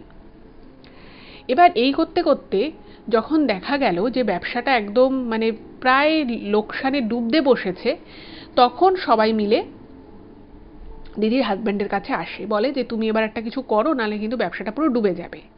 আর এদিকে দিদির হাজব্যান্ড তিনি কিন্তু চাকরি করতো, এবং বাকি ওনার যে আরও যে বোন ছিল, বোন দিদি, তাদের সংসার কিন্তু পুরোপুরিভাবেই এই ব্যবসাটার উপরে নির্ভরশীল ছিল। ফলে বুঝতেই পারছেন যে এই ব্যবসা লোকসান হয়ে যাওয়া মানে তাদের ঘরের একেবারে হাঁড়ি চড়া বন্ধ হয়ে যাওয়ার মতো অবস্থা হলো। এবার দিদির হাজবেন্ড তিনি খুবই আর কি বুদ্ধিমান ছিলেন। এবার তিনি তখন বললেন যে তোমরা এই ভুলগুলো করছো, এগুলো করো না, এইগুলোর বদলে এই কাজগুলো করো, তাহলে তোমাদের ব্যবসাটা খুব ভালো করে চলবে। এবার যথারীতি তাদের তখন একেবারে দেয়ালে পিঠ ঠেকে গেছে, মানে একদম সংসার চলছে না এরকম অবস্থা। তো অপছন্দ করলেও সেই মুহূর্তের জন্য তারা কিন্তু দিদির হাজবেন্ড যে পরামর্শগুলো দেয় সেগুলো তারা শোনে, এবং ফলস্বরূপ যেটা হলো, ব্যবসাটা কিন্তু আবার আস্তে আস্তে ঘুরে দাঁড়ালো। এবার এই যে ব্যবসাটা ছিল, সেই ব্যবসাটা কিন্তু মানে এই দিদির যে হাজবেন্ড ছিল তার সব কাকা জ্যাঠা এদের মানে তাদের বাবাদের আমলের বিজনেস। এবার বাড়ির যারা মানে ব্যবসার যারা মূল লোক, এই বয়স্ক যারা লোকগুলো ছিল, বাবা কাকা জ্যাঠা, এরা তখন সবাই মিলে ঠিক করলো যে এই বাড়ির মেয়ে মানে মেয়ে জামাই যারা এই ব্যবসাটা চালাচ্ছে, তারা যে যার মতো ইচ্ছে মতো ডিসিশন নিচ্ছে, তাদের ডিসিশনের জন্য যতবার তাদের কথা অনুযায়ী চলা হয়েছে ক্ষতিই হয়েছে। তো সবাই মিলে তখন ঠিক করলো যে দিদির হাজবেন্ডকে ব্যবসার মূল হিসেবে বসানো হবে, এবং নতুন করে আবার অংশীদারির যে ব্যাপারগুলো রয়েছে সেগুলো নতুন করে আবার সেট করা হবে, এবং তাতে সব থেকে বেশি সংখ্যক অংশীদার দিদির হাজবেন্ডকে করা হবে, যেহেতু তার বুদ্ধিশুদ্ধি অনেক বেশি, সে যেগুলো বলে এবং সে জেনুইন খাটে, রীতিমতো খাটাখাটনিও সে বেশি করছে। কারণ তার যদি অংশীদারিত্ব বেশি না থাকে তাহলে সে চাকরিটা ছাড়তে পারবে না। তো এইগুলো মানে বাড়ির যারা বড়রা ছিল, যারা এই ব্যবসাটা প্রথম শুরু করেছিল, তারা সিদ্ধান্ত নেয়। এবার যথারীতি এই সিদ্ধান্তে কিন্তু বাড়ির অন্যান্য যারা মেয়ে ছিল, বিশেষত মেয়ে জামাইদের কিন্তু খুব গায়ে লাগলো, মেয়েদেরও গায়ে লাগলো যে আমাদেরকে টপকে ও ছেলে বলে ওকে বেশি পার্সেন্টেজেরটা দেওয়া হবে, এবং যার অংশীদারিত্ব বেশি থাকবে ব্যবসায় লাভের টাকাও তার কাছেই বেশি যাবে। তো এবার তারা ভাবলো যে না, একে দমাতে হবে কোনোভাবে। এবং দেখবেন অনেক মানুষ আছে এই পৃথিবীতে, তারা না মানুষের দুর্বল জায়গাটাকে কিন্তু খুব খোঁজার চেষ্টা করে, যে এই মানুষটাকে যদি জব্দ করতে হয় তাহলে তার দুর্বল জায়গাটা যদি আমি আঘাত করতে পারি, তাহলে স্বল্প আঘাতেও আমি অনেক বড় কিছু করে ফেলতে পারবো, এরকম কিন্তু অনেক মানুষ ভাবে। এবার ওরাও সেটা ভাবলো। এবার ওদের মাথায় তখন একটা চিন্তা এলো যে এ যাকে বিয়ে করেছে, মানে এই দিদি আর যে দিদির যে হাজবেন্ড, এরা দুজনে সমবয়সী। এবার তারা তখন বলতে লাগলো যে ঠিক আছে, ওকে মানসিক দিক থেকে এমন একটা কন্ডিশনে নিয়ে যেতে হবে যাতে করে মানে ও ব্যবসায় ভুল কিছু করে, বা এই যে ব্যবসার যে বেশি টাকা ওর কাছে আসবে সেই টাকা যেন ও ভোগ না করতে পারে। তো এরা তখন পরামর্শ করে বারবারই ওই যাই মানে যে আর কি দিদির হাজবেন্ড তার সামনে বলতে লাগলো যে তোমার তো এত দেরিতে বিয়ে হয়েছে, আর দেখো তুমি তো না হয় ছেলে, তোমার কোনো ব্যাপার না, কিন্তু তোমার যে বউ সেও তো তোমারই বয়স, সমবয়সী, তোমার আর মনে হয় বাচ্চা কাচ্চা কিছু তোমরা নিতে পারবে না, তোমরা নতুন বাচ্চার মুখ দেখতে পারবে না। এবার এই কথাগুলো যখন ওনার সামনে বলা হতো, দেখুন যে যতই ইগনোর করার চেষ্টা করুক না কেন, এই ধরনের কথা যদি কেউ ফট করে কারোর সামনে বলে না, কোথাও না কোথাও তার কিন্তু মনে বাধে, কোথাও না কোথাও খারাপ তো লাগে। এবার দিদির হাজব্যান্ডেরও খারাপ লাগতো। এবার দিদি আর দিদির হাজব্যান্ডের মধ্যে একটা কথা হয়ে গেছে যে ওনারা 1 বছর পরে চিন্তাভাবনা করবে। এবার এই কথাগুলো যখন বলতো, দিদির হাজব্যান্ড কিন্তু কিচ্ছু বলতো না, চুপচাপ শুনতো। কিন্তু ওই যে বললাম যে চুপচাপ শুনে নিলেও কোথাও একটা ব্যাক অফ দ্য মাইন্ডে তো খারাপ লাগে, তো ওনারও লাগতো। এবার একদিন দিদি খেয়াল করলো যে ওনার হাজব্যান্ড চুপচাপ বসে রয়েছে, খুব মন খারাপ করে। তো দিদি জিজ্ঞেস করছে কি হয়েছে তোমার। তো দিদি মানে দিদির হাজব্যান্ড এতই ভালো ছিল, উনি কিন্তু এইসব বিষয়ে কখনোই দিদিকে কিছু বলতো না, যাতে ওনার মনটা না খারাপ হয়ে যায়, সেই জন্য দিদিকে বিশেষ কিছু এসব বিষয়ে বলতো না বা ওনাকে টেনশন দিত না। তো দিদি একদিন অনেক করে জিজ্ঞেস করে, তো অনেকবার জিজ্ঞেস করার পরে দিদির হাজবেন্ড একদিন দিদিকে বলে যে আমাকে এরকম এরকম বলে, আমার খুব খারাপ লাগে। তো দিদি না বুঝতে পারতো যে এইরকমই কিছু একটা হয়তো দিদির হাজবেন্ডের সামনে বলা হয়, কারণ দিদির সামনেও কিন্তু অনেক সময় মানে ওই আত্মীয়রা ঠাড়ে ঠোড়ে এরকম কথাবার্তা বলতো, দিদিও ইগনোর করার চেষ্টা করতো, আবার দিদিরও মনে মনে খারাপ লাগতো, আবার উল্টোটা দিদিও করতো, দিদিও কিন্তু তার হাজবেন্ডের সাথে কখনো এই বিষয় নিয়ে কথা বলতো না। তো তখন একদিন দিদি আর জামাইবাবু ঠিক করলো যে এবারে ওনারা বেবি নেওয়ার ব্যাপারে ভাববে। ভালো কথা, ওনারা চিন্তাভাবনা করছে। এবার সব কিছু কিন্তু মোটামুটি ঠিকঠাক যাচ্ছিল। আর এখানে বলে রাখি, দিদি যেটা মেনশন করেছেন, উনি এবং ওনার হাজবেন্ড দুজনেই কিন্তু যথেষ্ট হেলদি লাইফস্টাইল লিড করতেন। মানে দিদিও কোনো ওভারওয়েট ছিল না, দিদির যে হাজবেন্ড তিনিও ওভারওয়েট নন, এবং মানে একদম ঠিকঠাক, মানে ফিজিক্যালি ফিট বলা যেতে পারে। এইবারে একদিন কি হলো, দিদির আর কি চিন্তাভাবনা করছে যে বাড়িতে একটা পুজো রাখবে। তো বাড়িতে একটা ওনারা পুজোর আয়োজন করেছে, এবং যেহেতু ওনার শ্বশুর বাড়িতে একান্নবর্তী পরিবার, মানে খাওয়া দাওয়া একসাথে নয় ঠিকই, কিন্তু বাড়িটা একটাই, এবং যাদের মানে ওনার কাকা বা জ্যাঠা এদের যে মেয়েরা রয়েছে তারা সব আশেপাশেই থাকে, এবং বলা যেতে পারে তারা হয়তো মাসে 10-15 দিন বাপের বাড়িতেই থাকে জামাই নিয়ে। তো তারা তাদেরকেও বলেছে যথারীতি পুজো হয়ে, বাড়ির লোকেদেরকে তো বলতেই হয়, তো ওদের ঘরে একটা পুজো হচ্ছে। এবং ওনার যে ননদ যে ছিল, দুই ননদ এবং নন্দাই, তাদের দুজনের মধ্যে আবার খুব আর কি ভালো সম্পর্ক। তো তারা এসে দিদিকে বলছে যে কি ব্যাপার বৌদি, তুমি হঠাৎ করে পুজোর আয়োজন করেছো, তোমাদের কি বাচ্চা কাচ্চা নেওয়ার ব্যাপার আছে সেই জন্য এরকম করছো। তো দিদি তখন হেসে বলছে পুজো তো যে কোনো দিনই দেয়া যায় বলো, এর জন্য আর আলাদা করে কি বলবো, ভগবান তো সবই জানেন, সবই দেখেন। মানে উনি খুবই ভালোভাবে আর কি উত্তর দেয়। কিন্তু দিদি বুঝতে পারে যে এই দুই ননদ এবং তাদের যে হাজবেন্ড, তারা কীরকম একটা বাঁকা চোখে দেখছে এই বিষয়টাকে। যাই হোক, এবার এই পুজো টুজো মিটে গেল। তো তারপরে একদিন হঠাৎ করেই দিদি দেখে যে দিদির যে বেডরুম, সেই বেডরুমের বাইরে মানে দিদির যে শোয়ার ঘর তার ঠিক বাইরে একটা করিডোর মতো রয়েছে, এবং তার পাশে আর একটা ঘর, রান্নাঘর এরকম। আর এই বাড়িতে খাওয়া দাওয়া একসাথে না হলেও, বাড়িটা যেহেতু একটা জয়েন্ট ফ্যামিলি ছিল, মানে বহু আগে খাওয়া দাওয়াটাও একসাথেই হতো। তো উনি দেখেন যে ঠিক ওনার ঘরের বাইরে, মানে উনি জাস্ট ঘুম থেকে উঠে দরজাটা খুলে বেরিয়েছেন, দেখেন ওনার পায়ে লেগে কিছু একটা পড়ে গেল। এবার উনি যখন ভালো করে দেখছেন, তখন দেখে যে একটা ছোট্ট মাটির ঘটি ওনার দরজার বাইরে ছিল, এবং সেই ঘটির ভিতরে একটা জল ছিল, অল্প একটু হলেও জল ছিল, এবং সেই জলটা ওনার পায়ে লেগে ঘটির সমেত জলটা উল্টে পড়ে গেছে, ফলে ঘটি তো উল্টেছেই, তার সাথে সাথে জলটাও পড়ে গেছে। এবার উনি ঘুম থেকে জাস্ট উঠে নিজের ঘরের দরজা খুলে বাইরে বেরিয়েছে, এরকম একটা জিনিস দেখে না উনি খুব অবাক হয়ে যান। তো দিদি ওনার শাশুড়ি মাকে জিজ্ঞেস করে, আর ওনার শাশুড়ি মা হচ্ছে একদম মাটির মানুষ, উনি মানে ভেবেছে যে হয়তো ওনার শাশুড়ি মা কিছু একটা ঘটি ফটি কিছু একটা হয়তো রেখেছে, তো উনি আর অতটা প্রথমে খেয়াল করেনি, ওই জলটা মুছে দিয়ে ঘটিটাকে সাইড করে উনি ওনার সকালবেলার কিছু কাজকর্ম থাকে সেই কাজগুলো করছে। তো বেলার দিকে উনি ওনার শাশুড়ি মাকে জিজ্ঞেস করেছে। আচ্ছা, এখানে বলে রাখি, মানে দিদি কিন্তু মনে মনে ধরেই নিয়েছিলেন যে ওই ঘটিটা ওনার শাশুড়ি মা রেখেছে। তো উনি মানে বেলার দিকে জিজ্ঞেস করেছে যে আচ্ছা মা, আপনি আমার ঘরের বাইরে এরকম ঘটি করে জল রেখেছিলেন কেন, ওটা কি গঙ্গা জল ছিল? তো উনি না অবাক হয়ে গেছে, উনি বলছেন যে কোন ঘটির কথা বলছো বলো তো মা, আমি তো কোনো ঘটি ওভাবে রাখিনি। তো সঙ্গে সঙ্গে দিদি ঘটিটা পাশেই রেখেছিল, তো ওটা নিয়ে এসে বলছে যে এই যে এই ঘটিটা। তো ওনার শাশুড়ি মা বলছেন যে আমি জানি না তো, এই ঘটিটা তো আমাদের নয়। এবার দিদির না খুব অবাক লাগে যে ঘটি ভর্তি করে জল ওনার ঘরের পাশে কে রাখবে। এবার দিদি না খুব অবাক হয়ে যায়। তো উনি বলছেন যে মা তুমি ভালো করে মনে করো, উনি শাশুড়ি মাকে বলছে তুমি ভালো করে মনে করো তো, তুমি এটা রেখেছো কিনা। বলছে না আমি এটা রাখিনি। যাই হোক, এবার দিদিও মানে একটু অবাক লাগে, কিন্তু উনি আর বিষয়টা নিয়ে অতটা ভাবনা চিন্তা করে না।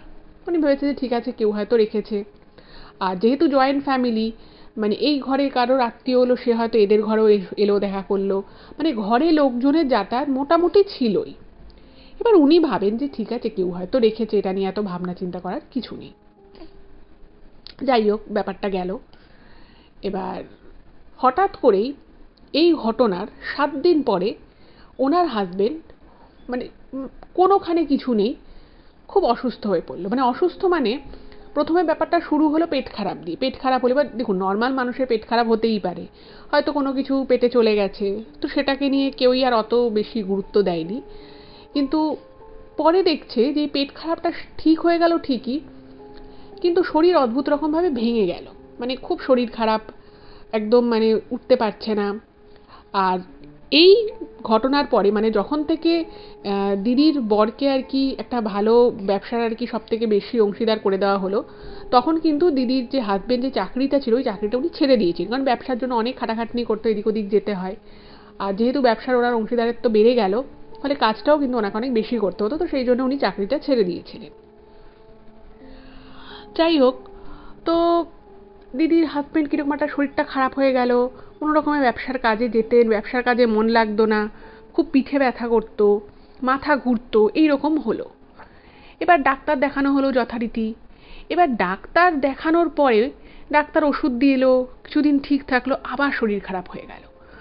এবার দিদি না মানে প্রথম কিছুদিন ভেবেছে যে শরীর খারাপ হয়েছে, ঠিক হয়ে যাবে, আজ ঠিক হবে, কাল ঠিক হবে, পরশু ঠিক হবে করে 3-4 মাস কেটে গেল, কিন্তু দিদির হাজবেন্ডের শারীরিক উন্নতি হলো না। মানে ওরকমই খুব দুর্বল থাকতো, পেট খারাপ হয়ে যাচ্ছে, মাথা ঘুরছে, শরীরে একটু হাঁটতে গেলেই মানে টায়ার্ড হয়ে যাচ্ছে, এই রকম, মানে কোনো রকমে উনি ব্যবসার কাজটা করলেন। এবার এদিকে মানে ওনার যারা আত্মীয় স্বজন ছিল, ওই বিশেষত ওই ননদরা, তারা মাঝে মধ্যেই দিদিকে এবং দিদির হাজবেন্ডকে, মানে ওনাদের শ্বশুর শাশুড়ির সামনে, কি ধরুন বাইরের কোনো লোক এসে তাদের সামনে খুব হেসে হেসে বলতো যে তোমরা তো সমবয়সী, তোমাদেরকে এই এখন কি আর তোমাদের বাচ্চা কাচ্চা হবে, এরকম করে নানান কথাবার্তা বলতো এবং হাসাহাসি করতো। এবার দেখুন, একটা মানুষকে যদি এই ধরনের সেন্টিমেন্টাল পয়েন্ট নিয়ে যদি কেউ হাসি মজাক করে, সেটা কোনো মানুষ কতদিন মেনে নেবে? 1বার 2বার 3বার 4বার, কিন্তু দিনের পর দিন বারবার তো একই জিনিস হলে সেটা তো মেনে নেওয়া যায় না। তো যথারীতি একদিন দিদির মন মেজাজ ভালো ছিল না, দিদি কিছু কথা শুনিয়ে দেয়, এবং যেহেতু উনি কিছু কথা শোনায়, সেটা কিন্তু বাড়িতে একটা বিশাল বড় ইস্যু হয়ে যায় যে কেন আমাকে এরকম কথাবার্তা বলেছে, এবং সেখান থেকে বিষয় আশয় নিয়ে অনেক কথাবার্তা হয়। তো মানে মোদ্দা কথা বলা হয় যে দিদি আর দিদির হাজবেন্ড, মানে বাকি যারা বাড়ির বড়রা রয়েছে, বাবা কাকা জ্যাঠা, এদের মাথায় হাত বুলিয়ে নাকি ব্যবসার বেশি বেশি আর কি অংশীদারিত্বটা নিয়ে নিয়েছে। তো দিদি আর দিদির হাজবেন্ড এই কথার তীব্র প্রতিবাদ জানায় স্বাভাবিকভাবেই। তারা বলে যে না, আমি তো নিতে চাইনি, আমাকে দায়িত্ব দেওয়া হয়েছে, এবং আমি যবে থেকে ব্যবসার হাল ধরেছি ব্যবসার উন্নতিই হয়েছে, তাতে সবারই লাভের পরিমাণ বেড়েছে। তো ওদের সংসার এটার উপরে পুরোপুরি নির্ভরশীল ছিল, এবং সবাই এই ব্যবসার ভালো দিকের মুনাফা নিচ্ছে, অথচ পুরো জিনিসটার জন্য কিন্তু দোষারোপ ওনাদেরকেই করা হলো। যাই হোক, তো সেটা বড়রা যারা ছিল, যারা এই দায়িত্ব দিয়েছিল, তারা তখন বলল না তোমরা এরকম খারাপ কথা বলো না, ও সত্যি অনেক করেছে। তো সেবারের মতো বিষয়টা থেমে গেল। যাই হোক, এর কিছুদিন পরে আবার কিছু একটা ব্যবসার টাকা পয়সা নিয়ে ঝামেলা শুরু হলো। এবং সেই ব্যবসার যে টাকা পয়সা নিয়ে ঝামেলাটা শুরু হলো, সেখানে কিন্তু মানে এই দিদির যে হাজবেন্ড তাকেই কিন্তু দোষারোপ করার জন্য এই দুই যে বাড়ির জামাই যে ছিল তারা কিন্তু মানে একটা মিথ্যে জিনিস সাজায়, এবং যে মিথ্যে জিনিসটা সাজিয়েছিল সেটা মাধ্যমরা প্রমাণ করতে চেয়েছিল যে ব্যবসার টাকা পয়সা কিছু হয়তো এই দিদির হাজবেন্ড সরিয়েছে। তো দেখুন, যারা সৎ মানুষ হয় না, তাদের উপরে যদি কেউ আঙুল তোলে তাদের কিন্তু খুব খারাপ লাগে, তারা কিন্তু খুব দুঃখ পায়। যথারীতি দিদির হাজবেন্ডেরও খুব দুঃখ লাগে এবং তিনি কিন্তু সম্পূর্ণ এই হিসেবপত্র ভালোভাবে বুঝিয়ে দেয়। ফলে ওরা যে একটা মিথ্যে অভিযোগ করতে গেছিল সেটাও কিন্তু ধোপে টিকল না।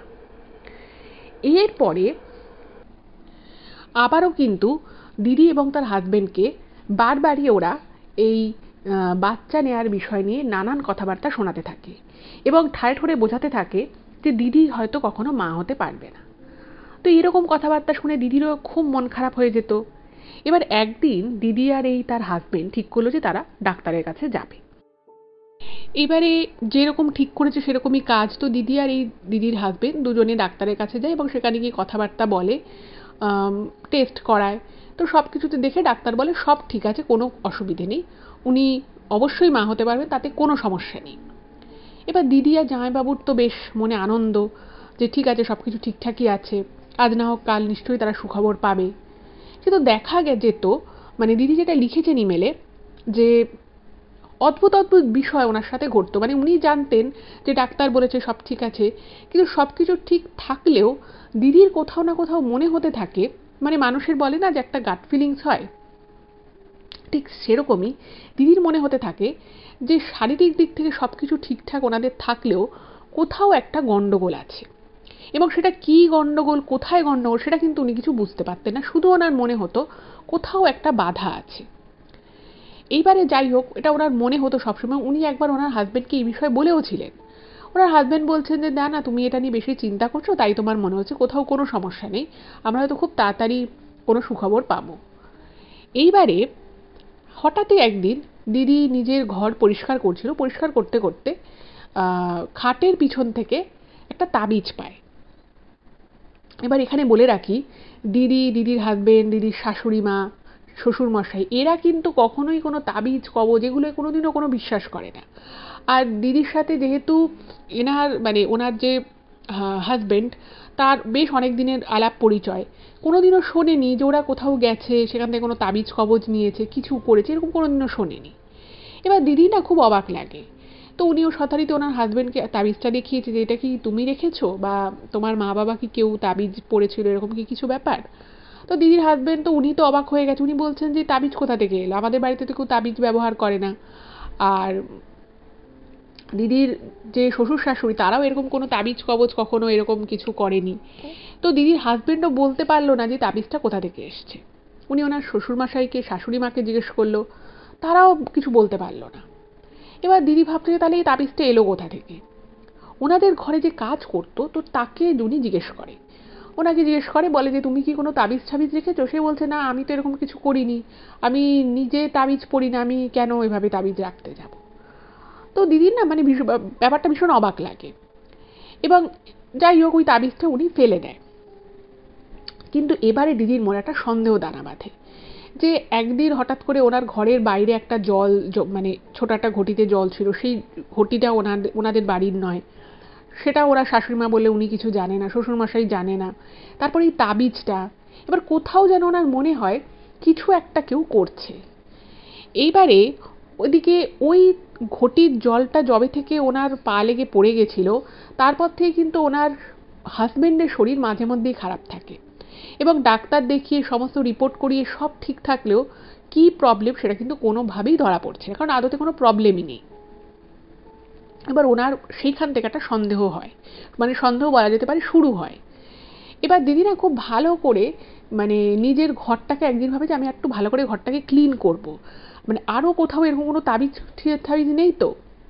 এবং দিদির এই সন্দেহের বশেই দিদি একদিন পুরো নিজের ঘর, খাট, তোশক সমস্ত কিছু পরিষ্কার করার চেষ্টা করে এবং করতে করতে সত্যি সত্যি কিন্তু দিদি আর একটা তাবিজ পায় এবং সেই তাবিজটা ছিল ওনার আলমারির কোণা করে, মানে আলমারির ভিতরে নয়, আলমারির কোণায় একটা জায়গা ছিল, সেখানে একটা তাবিজ পায় উনি। এবার না ওনার আরও সন্দেহ বাড়ে। উনি তখন ভাবছেন যে একটা তাবিজ আমি পেয়েছিলাম, সেই তাবিজটা কোথা থেকে এলো সেটা জানলাম না, এখানে দ্বিতীয় একটা তাবিজ, সেটা বেশ বড় তাবিজ। ওনার মনে একটা অদ্ভুত চিন্তা জাগে যে এই তাবিজটা এলো কোথা থেকে। যথারীতি উনি ওনার হাজব্যান্ডকে জিজ্ঞেস করলেন। হাজব্যান্ড বলল, না আমি জানি না, আমি এরকম কিছু করিনি। ওনার শ্বশুর মশাই শাশুড়ি মাকে জিজ্ঞেস করলো, তারাও বললো কিছু করেনি। এবার দিদি ভাবলো যে এবার বাকিদের মানে বাকি বাড়ির যারা সদস্য আছে তাদেরকে জিজ্ঞেস করবে। এবার ওনার ননদদের সাথে দিদি এবং তার হাজব্যান্ডের কিন্তু সম্পর্ক খুব একটা ভালো ছিল না। তো উনি ভাবলেন যে আমি যদি এখন এটা নিয়ে জিজ্ঞেস করি তাহলে এটা নিয়ে একটা আলাদা আবার সমস্যা হবে, আবার একটা অশান্তি সৃষ্টি হতে পারে। উনি বিষয়টা চেপে গেলেন এবং উনি ভাবলেন যে এই তাবিজগুলো শুধু শুধু মানে দেখুন, একটা মানুষ বুঝতেই পারে যে তার ঘর থেকে যদি দুটো এরকম তাবিজ পাওয়া যায়, কেউ না কেউ তো রেখেছে। এবার দিদি ভাবলো যে ব্যাপারটা করছে কে, এটা আমাকে ধরতে হবে। এবার ব্যাপারটা ধরতে হবে, উনি কি করে ধরবে সেটাও বুঝতে পারছে না, কারণ ওনার সকাল থেকে অনেক কাজ থাকে। তো প্রথম ওনার সন্দেহ যায় বাড়ির যে কাজ করে, যে কাজের মাসি, তার উপরে। তো উনি কাজের মাসিকে বেশ চোখে চোখে রাখা শুরু করলেন এবং উনি বুঝতে পারলেন যে ওদের যে কাজের মাসি, যে ওদের ঘরে কাজ করে, এবারে পুরো বাড়িতেই আর কি কাজ করে, তো দিদির ঘরেও কাজ সেই করে। তো সে না মানে দিদি হয়তো ঘর মুছতে ঢুকেছে বা ঘর ঝাড় দিতে ঢুকেছে, দিদি দাঁড়িয়ে থাকতো। এবার দিদিও বুঝতে পারতো যে কাজ করতে ঢুকেছে সে এটা খুব একটা ভালোভাবে নিচ্ছে না যে দিদি দাঁড়িয়ে আছে।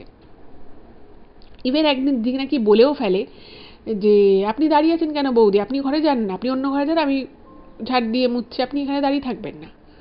তো দিদি বলে যে না না, আমি এমনিই দাঁড়িয়ে আছি। এবং দিদি বুঝতে পারে যে এই কাজের মাসি মানে খুব একটা পছন্দ করছেন না দাঁড়িয়ে থাকাটা। এবার দিদি তারপরে না কনফিউজ হয়ে যায়, যে অনেকেই দেখবেন অনেক কাজের মাসিরা মানে অনেকে কি হয় যে কাজ করতে করতে প্রম্পট করে যে তুমি এটা এই দিকটা মুছলে না, এই দিকটা ঠিকমতো ঝাড় দিলে না। অনেকে তো এটা করে। এবার যারা কাজ করে তাদেরও অনেক সময় এগুলো শুনলে অস্বস্তি হয়। তো দিদি একবার ভাবে যে আচ্ছা সেই জন্য হয়তো এনার একটু প্রবলেম হচ্ছে। এবার দিদি না কিছুতেই বিশ্বাস করতে পারছে না, মানে বুঝতে পারছে না যে এই মহিলাই কি তাহলে কোনো তাবিজ ঠাবিজ রেখে যাচ্ছে। আর এদিকে দিদির শ্বশুর শাশুড়ি এমনিতে খুবই ভালো ছিল, কিন্তু তাদেরও কানে বারবার বারবার একই কথা মন্ত্র দিতে থাকলে দেখবেন কিছু কিছু মানুষ হয়তো তারা মানসিক দিক থেকে হয়তো খুবই ভালো, খুবই ভালোবাসে, কিন্তু খুব তাড়াতাড়ি অন্যের কথা কনভিন্স হয়ে যায়। এবার দীর্ঘদিন ধরে যদি তার কানের সামনে কেউ বলে যে তোমার ছেলের বউয়ের অনেক বয়স বেশি, তো এর থেকে তুমি একটা কম বয়সী মেয়ের সাথে নিজের ছেলের বিয়ে দিতে পারতে, তাহলে হয়তো তোমার এরকম সময় আসতো না, দেখবে তোমার ঘরে হয়তো কোনো নাতি নাতনি হবে না, এরকম কথা ওনাদের কানের সামনেও বলতো। এবং সেটা দিদি বা তার হাজবেন্ডের সামনে হয়তো বলতো না, কিন্তু তাদের আড়ালে কিন্তু বলতো।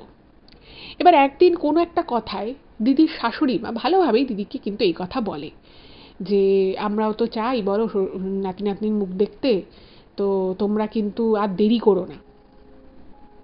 এবার দিদি না এই কথাটা শুনে খুব খারাপ লাগে এবং দিদির নিজের মধ্যে একটা খুব অপরাধবোধ কাজ করে যে সত্যিই তো আমি ওর মানে সমবয়সী, আজ যদি আমি ওর থেকে একটু বয়সে ছোট হতাম বা আমার যে সমস্যাগুলো ছিল সেই সমস্যাগুলো যদি না থাকতো পারিবারিক, আমাদের যদি আগে বিয়েটা হতো তাহলে হয়তো ভালো হতো। এবার সেদিন দিদি খুব কাঁদে ঠাকুরের সামনে যে ঠাকুর তুমি যা হোক মানে তুমি আমাকে একটু হলেও দয়া করো। এবার এই সময়টা কিন্তু দিদির হাজবেন্ড দিদিকে সম্পূর্ণ রকমভাবে খুব সাপোর্ট করতো। এবার দিদি আর কি ভাবে যে কি এমন ব্যাপার আছে, কোথাও কোনো সমস্যা নেই, কিছু নেই, মানে তাহলে তো আমার সুখবর পাওয়া উচিত, কিন্তু আমি পাচ্ছি না কেন। মানে যে কোনো মানুষের মনে না একটা এরকম বিষয় তো আসেই একটা সময়। তো দিদির মনেও আসে এবং দিদি খুব একদিন ঠাকুরের কাছে কান্নাকাটি করে এবং তার সাথে সাথে দিদির মনে হয় যে কিছু একটা ভুলভাল তো হচ্ছে, যেটা দিদি হয়তো বুঝতে পারছে না বা দিদির বাড়ির লোকও হয়তো বুঝতে পারছে না, কিছু তো একটা গন্ডগোল হচ্ছে, কিন্তু সেটা কি গন্ডগোল সেটা মানে আলাদা করে আর উনি বুঝতে পারছেন, এখন বোঝার কথাও নয়। এবার একদিন কি হলো, দিদি সেদিনকে দুপুরবেলা দিদির শরীরটা ভালো নেই এবং সেদিন একটু উনি কান্নাকাটিও করে এইসব বিষয়গুলো মাথায় নিয়ে চিন্তা করে দিদি ঘুমিয়ে পড়ে। এবার দিদি ওই সময় কোনো দিনই অন্যান্য দিন ঘুমোয় না, সেই সময়টা ছিল ওই ধরুন 11:30 নাগাদ, 11:30 11:45 এরকম টাইমে। আর ওই দিন ওনাদের যে বাড়ির কাজের মাসি ছিল সেই কাজের মাসি বেশ মানে দেরি করে আসে। তো সব ঘরে কাজ করতে করতে ওনাদের ঘরে যখন কাজ করতে এসছে তখন ওরকম 11:30 12:30 বেজে গেছে। এবারে দিদি চুপচাপ শুয়ে আছে, এবং শুয়ে থাকলে উনি কিন্তু ঘুমিয়ে নেই, জাস্ট চোখটা বন্ধ করেছিল। তো দিদি দেখছে যে ওই মাসি ঢুকলো, এবং দিদি চুপচাপ চোখটা বন্ধ করে হালকা খুলে রেখে দেখছে। এবার উনি দেখতে পাচ্ছে যে ওই কাজের মাসি ভালো করে দিদির দিকে তাকিয়ে নিল, যে দিদি ঘুমোচ্ছে না ঘুমোচ্ছে কিনা সেটা বোঝার জন্য। এবার দিদি তো তখন ঘুমের ভান করে আছে, কারণ দিদির একটা কিছু সন্দেহ হয়। তো তারপরে দিদি দেখছে যে পিছন ঘুরে ওনার যে ঘরে যে আলমারি রয়েছে সেই আলমারির পাশ দিয়ে কিছু একটা করছে ওই মহিলা, মানে কাজের মাসি যে। এবার দিদি ভাবছে যে উনি কি আলমারিটা খোলার চেষ্টা করছে, কারণ আলমারিটা খুলতে গেলে চাবি লাগবে। তো ভাবছে চাবিও কি ওনার কাছে আছে। তো উনি তারপরে ভালো করে যখন দেখছে, তখন দেখছে না, উনি আলমারি কিন্তু খুলে কিছু নিচ্ছে তা কিন্তু নয়, কিন্তু আলমারির পাশে উনি কিছু একটা করছে, যেটা কি করছে সেটা কিন্তু বোঝা যাচ্ছে না। দিদি খুব সন্দেহ হয়, কিন্তু দিদি চুপচাপ রয়েছে। এবং উনি আবার দেখলে যে ওই কাজের মাসি ঘাড় ঘুরিয়ে পিছন দিক করে ওনার দিকে তাকালো একবার, যে উনি দেখছে কি দেখছে না। তো দেখছে যে না, চুপচাপ ঘুমাচ্ছে। তো উনি কিছু একটা করলো, করে আবার উনি ঘরটা ঝাঁটফাট দিয়ে চলে গেল, এবং তার কিছুক্ষণ পরে যথারীতি খুব স্বাভাবিকভাবেই ঘর মুছে চলে গেল। এবং ঘর মোছার সময় উনি কিন্তু আর টেবিলের দিকে, মানে ওনার ঘরে যে চেয়ার আলমারি ছিল সেই আলমারির দিকে কিন্তু উনি আর মানে তখনকার মতো করে ওরকমভাবে কিছুক্ষণ সময় কাটায়নি, উনি এমনি জাস্ট ঘর মুছে চলে গেল। এইবারে যখন ঘরটার মুছে চলে গেল, দিদিরা উঠে পড়েছে, উঠে পড়ে দরজাটা বন্ধ করে দিয়েছে। দরজাটা বন্ধ করে উনি আলমারির ওই ফাঁকের যে জায়গাটা, সেই জায়গাটা উনি মানে ভাবছে যে কী করলো আমি দেখি। এবং দিদির মনে আরও সন্দেহ জোরালো হয়, কারণ উনি যে একটা তাবিজ পেয়েছিল সেই তাবিজটা কিন্তু ওইখান থেকেই পাওয়া গেছিল। এবার দিদি না, মানে ওখানে যখন হাত দিয়েছে দেখছে কিছুই নেই, ওখানে দু একটা প্লাস্টিকের কিছু জিনিসপত্র ছিল, তো যা সরিয়ে উনি দেখলেন না কিছুই নেই। যখন উনি উঠে পড়বেন তার আগে ঠিক ওনার মনে হলো কিছু একটা ওনার হাত টাচ হলো, এবং উনি দেখেন একটা লাল ছোট্ট কাপড়ের টুকরো, এবং যে কাপড়ের টুকরোটা উনি যথারীতি রাখেননি, ওটা কোথা থেকে এসেছে উনি জানে না, এবং ওটা ওনার হাতে আসার সাথে সাথে উনি যখন ওটাকে খুলে ফেলেন, খুলে দেখছে ওর ভিতরে ছোট্ট একটা তাবিজ, ছোট্ট একটা। তো এবারে ওনার মনের যে সন্দেহ ছিল, তো বুঝতেই পারছেন, সেই সন্দেহ একেবারে দুয়ে দুয়ে চার হয়ে গেল। তো উনি বুঝতে পারলেন ওনার ঘরের কাজের মাসি ওনার ঘরে তাবিজ রাখছে। এবার উনি না মানে হতভম্ব হয়ে যান দিদি, যে এটা আমার সাথে কি ঘটলো, কেনই বা আমার কাজের মাসি আমার ঘরে এসে তাবিজ তাবিজ ফেলছে। তো দিদি ভাবছে যে আমি কি করব, আমি এক্ষুনি কাজের মাসিকে ধরে এক্ষুনি তাড়িয়ে দেবো। আর উনি কিন্তু শুধুমাত্র ওই কাজের মাসি যে শুধুমাত্র এই দিদির ঘরে কাজ করতো তা কিন্তু নয়, ওনাদের আরও যে দুটো যে জ্ঞাতি তাদের ঘরেও কাজ করতো, মানে এদের বাড়িতে প্রায় আড়াই থেকে 3 ঘন্টা কাজ করে। তো দিদি ভাবছে যে একে তো তাহলে ইমিডিয়েট বাড়ি থেকে তাড়িয়ে দেওয়া উচিত কাজের জায়গা থেকে। আর এই যে যিনি কাজ করে তার সাথে কিন্তু মানে বাকি যে 2 ঘর রয়েছে তাদেরও খুব ভালো সম্পর্ক, তারাও খুব বিশ্বাস করে, খুব বিশ্বস্ত লোক। তো ভাবছে যে আমি যদি এদেরকে বলি এরাও তো অবাক হয়ে যাবে যে এরা আমার ঘরে এরকমভাবে তাবিজ করছে এই কাজের মাসি, এটা তো ঠিক না, একে বলতেই হবে। তো এবার দিদির কাছে না দিদির হাজবেন্ড একদম বন্ধুর মতো ছিল। তো দিদি ভাবলো যে না, এত বড় একটা জিনিস বলার আগে আমি আমার হাজবেন্ডের সাথে আগে আলোচনা করে নিই। এবার দিদি তখন ও হাজবেন্ড যখন বাড়িতে আসে উনি হাজবেন্ডকে সব কথা বলে। তো দেখুন, অনেক সময় না ভগবান আমাদের চোখের সামনে অনেক কিছু দেখিয়ে দেন, অনেক কিছু বুঝিয়ে দেন, যেটা হয়তো আমরা ভগবানের আশীর্বাদ ছাড়া হয়তো সেইভাবে হয়তো আমরা ভাবতেই পারবো না। তো দিদি যেটা লিখেছেন, যে দিদির হাজবেন্ড এমনিতে খুব সাদাসিধে মানুষ, উনি মানে কারোকে দুটো বাজে কথা বলা, কারোর উপরে চিৎকার চেঁচামেচি করা উনি কিচ্ছু করতেন, খুবই সাদাসিধে ভালো মানুষ। তো দিদি যখন ওনার হাজবেন্ডকে এই কথাটা বলে, তখন ওনার হাজবেন্ড ওনাকে বলে যে তুমি এই ভুলটা করো না, তুমি এই মাসিকে সরাসরি সবার সামনে এই কথা বলো না, এবং বাড়ির যে অন্যান্য আরও যারা আমাদের জ্ঞাতি গোষ্ঠী লোক আছে তাদের কারো কাছে কিছু বলো না। তো দিদি বলছে কি বলছো, একটা এরকম লোক যে বাড়িতে এসে তাবিজ ফেলে যাচ্ছে, হয়তো অন্যান্য ঘরেও ফেলছে, হয়তো একটা ক্ষতি হবে কারোর, তুমি কি কারোর ক্ষতি হওয়ার জন্য অপেক্ষা করবে, তুমি কিছু বলতে বারণ করছো কেন? তখন দিদির হাজবেন্ড বলে যে এই কাজের মাসি তো বিয়ের আগে থেকেই আমাদের বাড়িতে কাজ করছে, আমি এনাকে বহুদিন থেকে চিনি, এনার কোনো স্বার্থের জন্য আমাদের কারোর ক্ষতি করবে এটা আমি ঠিক বিশ্বাস করতে পারছি না। আর ইনি সত্যিই খুব গরিব বাড়ির, মানে খুবই তার আর কি নাকি টানাটানির সংসার, তো সেই জন্য সে বাধ্য হয়ে বাড়িতে লোকের বাড়ি কাজ করে, আজকে থেকে নয়, বহু বছর থেকে। তো উনি বলছে যে নিশ্চয়ই কিছু ব্যাপার আছে, এরাকে নিশ্চয়ই কাজটা কেউ করাচ্ছে। এবার দিদি না মানে আকাশ থেকে পড়ছে যে উনি কারোর কথায় কাজ করবে, এটা কিন্তু খুব অস্বাভাবিক লাগে। দিদি বলছে তুমি কি বলতে চাইছো? তখন দিদির হাজবেন্ড বলছে যে নিশ্চয়ই ওনাকে কেউ কাজটা করার জন্য বলেছে, তাই জন্যই উনি করছে, নাহলে উনি আমাদের কারোর ক্ষতি করবে এটা আমি ভাবতে পারি না। তো তখন দিদি বললো কারোর সামনে কিছু বলার দরকার নেই, কালকে ও যখন কাজ করে বেরিয়ে যাবে ওকে আমরা রাস্তায় ধরবো। তো যথারীতি দিদি এবং ওনার হাজবেন্ড দুজনে বাড়ি থেকে বেরিয়ে যায় পরের দিন, এবং যখন কাজ করে রাস্তা দিয়ে যখন যাচ্ছে তখন ওই কাজের মাসিকে দিদি আর দিদির হাজবেন্ড ধরেছে, এবং একদম সরাসরি কোনো এদিক ওদিককার কথা না, একদম সরাসরি দিদি বলেছে যে আমি কিন্তু তোমাকে নিজে হাতে দেখেছি, আমি নিজের চোখে দেখেছি তুমি নিজে হাতে আমার ঘরের আলমারির পাশের জায়গায় তুমি তাবিজ রাখছিলে। এবার এই কথাটা শুনে উনি খুব ভয় পেয়ে যায় ওই মাসি। তো যথারীতি সে তো প্রথমে অস্বীকার করছে, না আমি কেন এরকম করতে যাবো, আমি এরকম কিছু করিনি, আপনি ভুল দেখেছেন, হ্যাঁ না তাই না, অনেক কথা বলে। এবার দিদির হাজবেন্ড তখন বলে যে ঠিক আছে, তোমার তো বাড়িতে ছেলে আছে, তুমি তোমার ছেলের মাথায় হাত রেখে বলে দাও যে হ্যাঁ তুমি তাবিজটা রাখোনি, তাহলে আমি বিশ্বাস করে নেব। তো সেই কাজের বাসি বলছে কেন আমি এরকম করতে যাব, তোমরা আমাকে বিশ্বাস করছো না, আমার বাচ্চার মাথায় হাত রেখে কেন আমাকে বলতে হবে, আমার ছেলের মাথায় হাত রেখে। তো বলছে ঠিক আছে তুমি তো করোনি, তুমি সত্যি কথাই তো বলবে, তোমার তাতে বলতে আপত্তি কোথায়, তুমি বলে দাও, তুমি তো এতদিন ধরে কাজ করছো। তো তখন সে ভদ্রমহিলা মানে একদম কেঁদে কেঁদে পায়ে পড়ে দিদির হাজবেন্ডে, বলছে আমাকে ছেড়ে দাও, বিশ্বাস করো আমি এই কাজ করতে চাইনি, তোমারই জ্যাঠার যে মেয়ে রয়েছে সেই মেয়ে এবং তার যে বর, সে আমাকে 500 টাকা হাতে দিয়ে বলেছে এই কাজটা করতে। এবার দিদি আর দিদির হাজবেন্ড না আকাশ থেকে পড়েছে, বলছে কি বলছো তুমি? বলছে বলছে যে আমি এই জন্যই বলতে চাইছিলাম না, আমি জানি এখন তুমি আমাকেই খারাপ ভাববে, তুমি আমার উপরেই তোমাদের রাগ হবে, সেটাই স্বাভাবিক, কিন্তু বিশ্বাস করো আমি এই কাজ নিজে থেকে করিনি, আমাকে তোমারই জ্যাঠার যে ওনার আর কি, আমি নামটা আর বলছি না, নামটা মেনশন করতে বারণ করেছে, বলছে অমুক এবং তার বর আমাকে 500 টাকা দিয়ে বলেছে আমাকে এই কাজটা করতে হবে, এবং এর আগেও আমি তাবিজ রেখেছি তোমার ঘরে, আমি ঘটি করে একবার জলও রেখেছিলাম, জানোই তো আমার অভাবের সংসার, 500 টাকার লোভে আমি এই কাজটা করেছি, কিন্তু বিশ্বাস করো এটা ভালোর জন্য না খারাপের জন্য আমি কিছুই জানি না।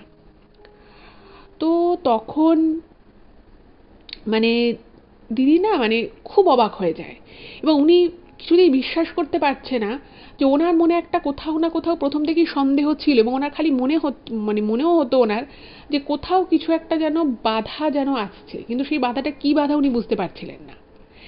এতদিন পর উনি বুঝতে পারলেন যে বাধাটা কোথাকার বাধা এবং কি বাধা। তো সে মহিলা তখন কেঁদে কেটে বলল আমি এরকম আর করবো না, কিন্তু আমার কাজটা তোমরা নিয়ে নিও না, আমি জানি তুমি যদি কথা বলো ওরাও আমাকে কাজ থেকে তাড়িয়ে দেবে, এবং এখানে আমি মানে যেহেতু 3টে ঘরে কাজ করে একটা ভালো টাকা মাইনে পায়, তো বলছে আমার কাজটা খুব দরকার, তোমরা আমার কাছ থেকে ছাড়িয়ে দিও না, আমি আর এরকম করবো না, এরপর আমাকে করতে বললে আমি আর করবো না, কিন্তু আমার কাছ থেকে ছাড়িয়ে দিও না, আর কথা কাউকে বলো না যে আমি এই নামটা বলেছি। এবার গরিব মানুষ, তারও ফ্যামিলি রয়েছে, তো দিদি হাজবেন্ড বললো যে ঠিক আছে তুমি নিশ্চিন্তে থাকো, তুমি এই কাজটা আর করো না, তোমাকে বললেও করতে, তুমি নিশ্চিন্ত থাকো, তুমি যে আমাকে যার কথা বললে আমি তার কাছে আমি এটা কখনোই প্রকাশ করবো না যে তুমি আমাকে সব বলে দিয়েছো, তো তুমি এই বিষয়ে নিশ্চিন্ত থাকো, কিন্তু তুমি কাজটা ঠিক করোনি। তখন বলছে হ্যাঁ আমি জানি আমি কাজটা ঠিক করিনি, আমাকে ক্ষমা করে দাও। সে বারবার সে পা ধরে ক্ষমা চাইছে। যাই হোক দিদি আর দিদির হাজবেন্ড তাকে ক্ষমা করে দেয়। এবার দিদি আর দিদির হাজবেন্ডের খুব মন খারাপ যে কি করবে। তো সেই সময় ওনারা ভাবলেন যে নবদ্বীপ যাবেন, মানে মনটা খুব খারাপ হয়ে গেছে, তো দিদি আর দিদির হাজবেন্ড ঠিক করে যেমন একটু নবদ্বীপ যায়। তো সকাল সকাল ওরা নবদ্বীপ বেরিয়ে গেছে। আচ্ছা এখানে বলে রাখি, দিদির হাজবেন্ড বলে যে তুমি মা বাবাকে ওই কথাটা বলো না, ওরা খুব দুঃখ পাবে, ওদেরকেও বলো না, পরে সব কিছু ঠিকঠাকভাবে মানে যদি আমরা সুদিন কখনো দেখতে পাই, যদি আমরা সুখবর পাই, সুদিন যদি আমাদের কখনো আসে, তখন আমরা কখনো না হয় বাবা মাকে কথাটা বলবো, কিন্তু এখন আর বলো না। তো ওনারা তখন নবদ্বীপ গেছে। এবার নবদ্বীপ গেছে, সেখানে মানে দিদি তখন খুবই মন খারাপ, মানে দিদি লিখেছে যে আমি তখন এতটা ভেঙে পড়েছি, এবং আমি আর আমার হাজবেন্ড আমিও বুঝতে পারছি আর হয়তো ভালো কিছু আমার জীবনে ঘটবে না, আমি হয়তো কোনোদিন কোনো সুখবর পাবো না, আমি হয়তো সত্যি মা হতে পারবো না। এবং সেম জিনিসটা কিন্তু দিদির হাজবেন্ডও ভাবতো, যে আমাদের হয়তো জীবনে আর সেই সময়টা আসবে না। তো দুজনে গেছে, দুজনেই মনে খুব দুঃখ কষ্ট, ওনারা মন্দির দর্শন করছে, রাধা মাধবকে দর্শন করছে, পুজো দিচ্ছে, মন থেকে ডাকছে। তো ওইখানে একটা মানে মন্দির থেকে যখন বেরোচ্ছে সে সময় দেখছে একটা বয়স্ক লোক জুতো খুঁজছে, মানে মন্দির বাইরে লোকে জুতো রাখে না, তো জুতো খুঁজছে সে, সে কিছুতেই জুতো পাচ্ছে না। তো ওই বয়স্ক লোকটা দিদিকে জিজ্ঞেস করছে, আচ্ছা এরকম একটা কালো জুতো তোমরা দেখেছো? তো দিদি বলছে, না আমি কালো জুতোটা দেখিনি। তো লোকটা বেশ বয়স্ক। তো লোকটা বলছে, আর বলো না, আমার বাড়ি অমুক জায়গা, এখান থেকে প্রায় এতটা ডিস্টেন্স আমার বাড়ি, আমি তো এসছিলাম হেঁটে হেঁটে, আমি ফিরতেও হবে হেঁটে হেঁটে, কিন্তু এই ধুলো ময়লার মধ্যে আমাকে আবার খালি পায়েই ফিরতে হবে। তো তখন দিদির হাজবেন্ড বলছে, আপনি তার একটা কাজ করুন, জুতো যখন আপনার হারিয়েই গেছে আপনি একটা জুতো কিনে নিন। তো বলছে, না গো আমি পয়সা নিয়ে বেরোইনি, জুতো আর কি কিনবো। তো দিদির হাজবেন্ডের তখন খুব খারাপ লাগে যে বয়স্ক মানুষ হেঁটে হেঁটে এসছে, আবার এরকমভাবে খালি পায়ে যাবে। তো ওখানে সামনে একটা জুতোর দোকান ছিল, মানে একদম সাধারণ দোকান। তো ওখান থেকে ওই হাওয়াই চটি যেরকম হয়, তো সেরকম একটা জুতো, মানে ওই হাওয়াই চটি আর কি কিনে দিয়েছে, এবং লোকটা হাওয়াই চটিই পরে এসেছিল। তো লোকটা সে নেবে না, কিছুতেই কিছুতেই নেবে না। তো লোকটাকে বলছে, না আপনি এটা পরে আপনি যান, কোনো অসুবিধে নেই। তো লোকটা তারপরে নেয়, পরে বলছে, বাহ তুমি বাঁচালে গো, আমাকে এত দূর যেতে হবে হেঁটে হেঁটে। তো তখন দিদি কি করেছে, দিদির হাজবেন্ড এগিয়ে গেছে, তো দিদি বলছে সাবধানে যাবেন, যা তুই কত বয়স্ক মানুষ বলেছে যে একটু সাবধানে যাবেন, বলে দিদি টার্ন করেছে। তো টার্ন যখন করেছে, তো লোকটাকে যখন বলেছে যে আপনি সাবধানে যাবেন, তো লোকটা না মুচকি হেসেছে। হেসে দিদিকে বলে যে তোমার ঘরে তো এখন উৎসব হবে, বলো সুখবর আসছে, তোমার ঘরে এখন উৎসব হবে, আনন্দের পরিবেশ, খুব সুখে থেকো, খুব আনন্দে থেকো, ছেলে নিয়ে খুব সুন্দর করে সংসার করো, এইটা বলেছে। এবার এটা মানে দিদি জাস্ট টার্ন করেছে, পিছন ঘুরেছে, আর লোকটাই কথাটা বলেছে। এবার দিদিকে যখন এই কথাগুলো বলেছে না, দিদি একটা মুহূর্তের জন্য মানে ভাবলো আমাকে কি বলছে লোকটা, মানে এই কথাগুলো হয়তো লোকটা ধরুন 10 সেকেন্ডের মধ্যে বলেছে বা 15 সেকেন্ডের মধ্যে বলেছে, এবং ওই 15 সেকেন্ড দিদি চুপচাপ কথাটা টার্ন করে শুনছে। এবং যখন একটা হাসি হাসি মুখ নিয়ে দিদি যখন পিছন ঘুরেছে লোকটাকে বলবে যে আপনি কি করে বলছেন যে সুখবর আসছে বা কিছু, দিদি খুব অবাক হয়ে গেছে যে উনি কি করে এই কথাগুলো বলছে, যে আমরা এরকম সুখবর শোনার জন্য অধীর আগ্রহে অপেক্ষা করছি, মানে। আর সেই সময় কিন্তু দিদি কোনো রকম কোনো সুখবর আসার মানে আসেও নি, মানে দিদি আর কি এরকম কোনো ঘটনা ঘটেনি যে দিদি কোনো টেস্ট করেছে, সুখবর আসছে দিদি জানতে পেরেছে, এরকম কিছুই না। এবং পিছন যখন ঘুরেছে দিদি দেখে লোকটা নেই, এবং মন্দিরের বাইরে বেশ অনেক লোকজন আছে, তো দিদি আর একটু দেখার চেষ্টা করে, দেখছে ওখানে লোকটা করে দেখতেই পাচ্ছে না। এবার দিদি ভেবেছে লোকটা হয়তো ভিড়ের মধ্যে কোথাও চলে গেছে। এবার দিদি না তখন ওনার হাজবেন্ডকে কথাটা বলেছে। তো ওনার হাজবেন্ড বলছে, তাই তোমাকে এরকম বললো? তখন বলছে, দেখো দেখেছে হয়তো, আমাদেরকে দেখে হয়তো মনে হয়েছে ওনার যে আমরা হয়তো ছেলে মেয়ে চাইছি, হয়তো তোমাকে সেই জন্য বলেছে, এটা কোনো বড় ব্যাপার নয়। এবং অদ্ভুতভাবে ঠিক এর 3 দিন পরে দিদি সত্যি সত্যি সুখবর পায়, দিদি টেস্ট করে পজিটিভ রেজাল্ট পায়, এবং কোনো রকম কোনো মানে কিছু ছাড়া কি করে যে ওই লোকটা বলেছিল, বা উনি কে, উনি কি আদৌ কোনো ভগবানেরই কোনো দূত ছিলেন না কি জানি না, দিদি যেটা লিখেছে যে সত্যি সত্যি কিন্তু ওনার পুত্র সন্তানই হয়, খুব সুন্দর সুস্থ সবল পুত্র সন্তান হয়, এবং ভীষণ সুন্দর, মানে ফুটফুটে সুন্দর সন্তান। সত্যি সত্যি কিন্তু যেদিন থেকে সুখবর আসে বাড়িতে একটা ওনাদের উৎসবের পরিবেশ হয়ে যায়, এবং দিদি এবং তার হাজবেন্ড বুঝতে পারে রীতিমতো যে ওনার যারা জ্ঞাতি গোষ্ঠী রয়েছে, মানে ওনাদের যে বোনের বর, তারা কিন্তু রীতিমতো মানে একবারে মানে তাদের মন খারাপ হয়ে গেছে, তাদের মুখ চোখ দেখে বলেছে তারা খুশি নয়। এবং পরবর্তী সময়ে এই ঘটনা জানাজানি হয় যে ওই কাজের লোককে দিয়ে কাজ করানো হয়েছে। এবং যাই হোক, যারা ছলচাতুরি করে তারা সবসময় অস্বীকারই করে, তো তারাও অস্বীকারই করেছে যারা এরকম কিছু করেনি। তারপরে ওই কাজের মাসিকে ছাড়িয়েও দেয় ওরা, কিন্তু দিদিদের ঘরে সেই মাসিই কাজ করতো। এবং পরবর্তী সময় দিদি যেটা লিখেছে যে ওদের জীবনে যে যারা এই কাজটা করেছিল, খারাপ কাজটা করার চেষ্টা করেছিল যাতে দিদি মা না হতে পারে, ওদের জীবনে কিন্তু মানে রোগ ঘোগ, খারাপ খবর, মানে ওরা কিন্তু লোকের মানে অন্যের ক্ষতি করতে গিয়ে ওদেরই কিন্তু আদতে ক্ষতিটা হয়েছে, এবং ওরা আজ অবধি কিন্তু শান্তিতে নেই যারা এই খারাপ কাজগুলোর সাথে যুক্ত ছিল। এবং এদিকে দিদি কিন্তু অনেক শান্তিতে আছে, খুব ভালো আছে, মানে ওনার ছেলেকে নিয়ে ওনারা খুব সুন্দর সুখে শান্তিতে সংসার করছে। দিদিদের আলাদা বাড়ি হয়েছে, দিদিরা এখন সেই বাড়িতেই থাকে, ওই বাড়িতে আর থাকেও না ভয়ে যাতে ওরা ছেলের কোনো ক্ষতি না করতে পারে, ভালো আছে। তো এটা ঠিক, অন্যের ক্ষতি করার চেষ্টা করলে নিজের ক্ষতি কিন্তু হবেই হবে, এটা সবসময় মাথায় রাখতে হবে। এটাই ছিল ঘটনা। কেমন লাগলো অবশ্যই জানাবে, যদি ভালো লাগে প্লিজ চ্যানেলটাকে সাবস্ক্রাইব করবেন আর ভিডিওগুলো একটু সকলের সাথে শেয়ার করে দিন ফেসবুক হোয়াটসঅ্যাপে। ভালো থাকবেন, দেখাবে আবার পরবর্তী এপিসোডে। নমস্কার।